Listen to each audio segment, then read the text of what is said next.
What's good, everybody? It's Chan with Ant. We're here today with, Rollie Blue here. What's going on? and we'll be discussing today about his music, his clothing brand, and what he got coming up next. So, bro, tell me a little bit about yourself for the people who don't know you. Word up. Man, bro, I'm a artist. You know what I'm saying? Entrepreneur. And me and my niggas are leaders, bro. Facts. And where are you from, bro? Staten Island. Nice. Were you raised there your whole life in Staten Island?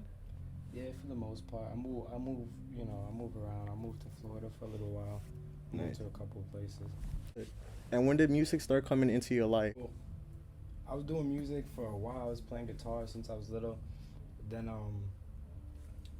started playing some instruments at school for a little while. I was playing the clarinet. Okay. I, um, I had my first session. I think I might have been like 17. 17. Nice. And who were you with? Who put you on into the studio? My son Apollo Cade. Shout out Apollo Cade. My son Cam put me on. Oh, I actually know Cam. I was gonna do an interview with him. Was he one of the main person who actually started doing music in your group? Bro was recording. my my son had. Nah, I'm Gucci. I think high school still. Bro was recording. He's the first person I know that was doing music personally. So I was like, oh shit, that's fire. I want to go to the studio. That's fire. Word.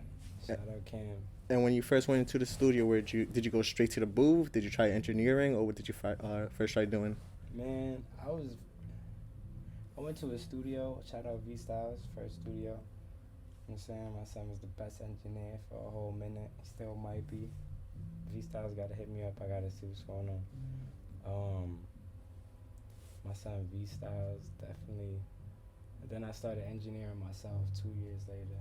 Damn. And what was the first projects you was working in engineering for? Like, what artists? You were engineering for Apollo as well? No, I was engineering for myself for a little bit to get alright with it. Then I started engineering with some people locally in my neighborhood. Started recording with my son. Shout out Courtney, you know what I'm saying? Zuli, 730.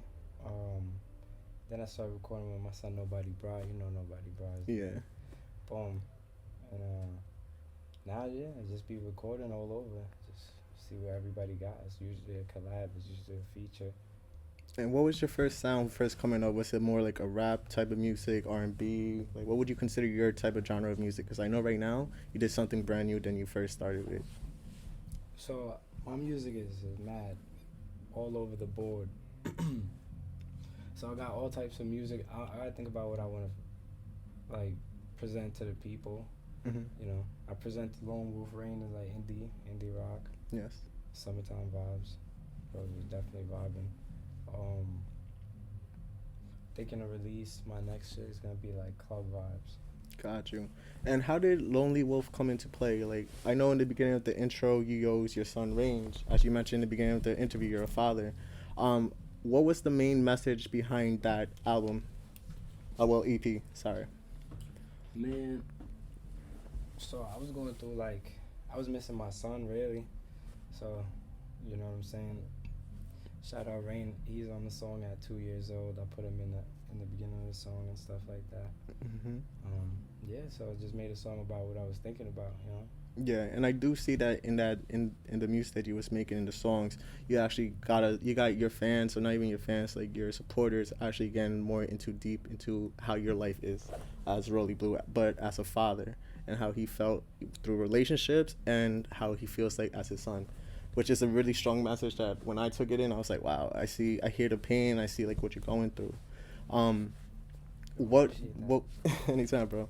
What was like one of your favorite songs on that project that you did that you want everyone else like? I want I want everybody to hear all the songs because personally I feel like I was expressing myself, what I was going through. All the songs about different. Some of them about ladies, some of them about specific people, some of them about my son. So it's like, damn, I wanted to highlight that. I'm just trying to keep it original with my music, you know. Just talk about what I'm going through and shit. Got you. One of my favorite songs was "To Be With You."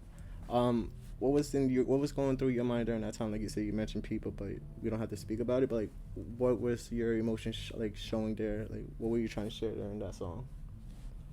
To be with you, I was thinking it was like a summer, like a summer song. Mm-hmm. You wake up with certain somebody the next morning, so it's like type of vibes, and it's like yeah, the whole album is like, cause I was gonna call the album, I was gonna call the album The Lovers. I was gonna call this album a couple different things and shit. This EP really, so. Mm-hmm.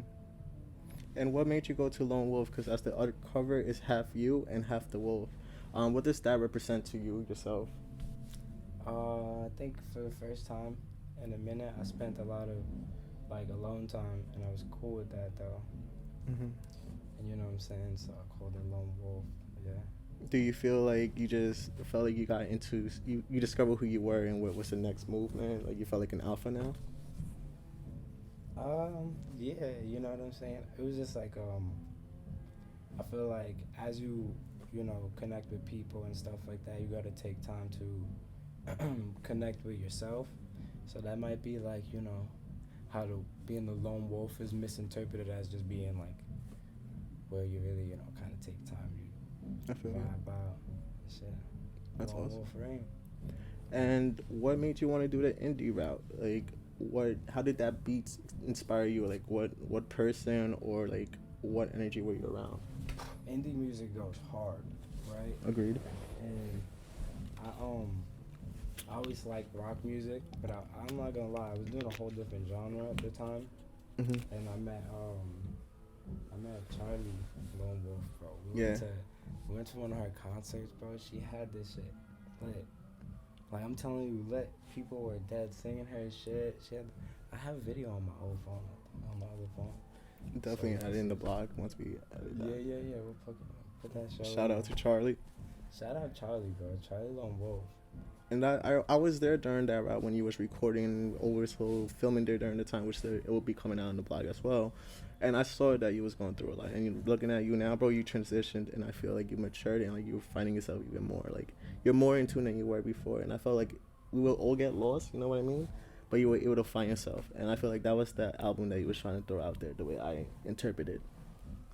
Shit, well, thank you, bro. Yeah, I was like, I got back to the music, bro. Any artists out there, I'm gonna tell you, just get back to the music, get back to the, get to it. Mm-hmm. And I know Range was, like you said, a big part of that, but you also used Range's name for your clothing brand, Reeign33. How did Reeign33 come into play, and as well, like, when did you even start that? So Reign is my son's name, and I came up with the idea. I didn't come up with the original design though. The second design though, the new one, I came up. Mm-hmm. I didn't come up with the first design, but before my son was born, I was like, I knew I was gonna name him Reign, so I was like, I'm gonna start my line Reign.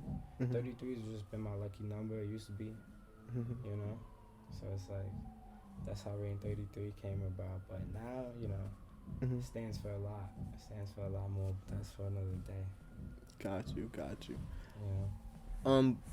Do you remember when you started making clothes, or like what drove you to make clothes? Yeah, my mom said some cool shit. Shout out my mom. My mom said some cool shit when I was a kid. She was like, yo, everybody goes and they want what everybody else got real quick at the store. She's like, I go to the store. My mom's like, I go to the store and I pick some shit that's fire that nobody got. Then I'm the only person with it. So I was like, oh shit. That's true. So that stood with me for a long time. Still with me today. Customize my shit. Gotta make it one of one. Everything is one of one. Reign33's whole website soon be one of one. Word. He got some fire sweaters, fire merch. I have a sweater myself, and it's like one of my favorite sweaters. I bought two of them, a black one and a gray one. The black one, fire. You Bro, bought the black one too? Yeah, I bought the black one and the gray one. The black one I gave to a friend. Shout out to the friend. But send the video, send the blooper. That's fire. Thank you, bro. No, that shit was fire. Like when I saw that, I was like, the bro is really out here. Like he was in Florida and shit like that. And when we went out there, we went with NB, Nobody Bright, and like that was a crazy experience that we all like connected with Otto and everything. So Otto will be out here too. Shout out to Otto. Well, we shouting out people. Yo, sorry. What should we expect from you next? I know you say you got club music coming out. Tell me a little bit about it. Alright. So it's more like, so I got a couple Jersey drill songs, you know, Mhm. because I'm, you know, we're in New York and Jersey region. That genre is fire. Mhm. I'm saying it gets dirty. Do you have any features, or is this just all you? I have one of the songs is with my son Dev the Just. Okay. My son is nice, bro. Watch it. My son is nice. He bodied a verse. He's up and coming. I heard his few of his work as well. He's pretty fire. Good. And I know you also made other songs besides clubbing music. You were thinking of dropping X Man. You dropped it for a while, and honestly, it was one of my favorite songs. Besides the one with what was the other unreleased? There was two of them on it. Yo, thank you. There was Oh, two there of was them. Manners. Yeah, with Santander. Yeah. Yeah, I remember that one. See, bro, I pay attention. Yo, Yo, thank you, bro. that was awesome. I'm not gonna lie, that was fun. That was fun to do, and watching you doing that and everything. Do you expect to drop Santana? Do you expect to drop Manners and X Men again in the future? So, yeah, I'm gonna put. Damn, bro. I'm gonna put X-Men. Um, you know, the song with Dev the Just, Manners. I'm gonna put those out probably on the same project. They're all like the same style. Nice. And then I'm gonna release a separate. I'm gonna have a separate release. It might be singles, Spanish music, and Afro beats. I heard one of your Afro beats, and someone posted in their Instagram that you was like one of the features. Did that song drop by any chance, or that's still unreleased? I don't remember the name or the artist who was on it though. Yo, I met bro in the city, Mhm. and I sent him my son. I think his name is MB, like if I'm correct. Mhm. And I sent him the song on text with an open verse. Bro followed him on the gram, and bro made a remix to the song. So I'm gonna see what's up with that. Releasing soon too. I gotta talk to bro. Okay, that's fire. That's fire. You also did a song with NB, like at the end of like beginning of September, end of August, which was called "End of Summers." Um, how was working with them? With NB and Devin? Yeah, Dev the Just. Dev the and my Just. son, nobody bro goes crazy, bro. You know, like, bro, my son nobody mixed the whole beat up, created the whole beat from scratch in the room, recorded everybody, mixed it to the T. The project goes hard, so you know, we gotta shoot a video for that. Tell nobody we gotta shoot a video. ASAP. Right now we're in Feature Studios. For anybody that cares to know, we're in Feature Studios. We really, you know, moving some things around. It's becoming a production suite, production place too. Big production's gonna be going on soon. We're gonna have stay tuned. We're gonna have some stuff like live performances. You know, I'll be on more podcasts. I'll be on more vlogs. You know what I mean? We're here. Facts. We're gonna be out here more in tuning with the studio. It's pretty lit. We got a lot of unexpected things that's gonna come our way. We're definitely meeting a lot of new people, and it's good to have Rollie along with it. Is there anything else you want to share, bro, before we close this, or what else deep into you want to go into? Oh, actually, hold on. How did you get the name Rollie Blue? Ooh, I mean, nah, it's a story for another day. All right. We'll save that one for another day, bro. So, thank you, Rollie, for coming into the podcast. Stay tuned for all of his upcoming releases. He has some, like he said, he got some club music. He has some songs that I even heard, which was Axeman and Manos, which was one of my favorite two songs that he dropped recently. Well, during the summer. So stay tuned for that, guys, and any more music videos and everything too. Bro, drop your Instagram name and where we could find you and follow you. SoundCloud, all that. Alright, bet. My Instagram, you know, at Rollie Blue. Anywhere to find me, even Apple Music, Rollie Blue, you know. Word up. Awesome, bro.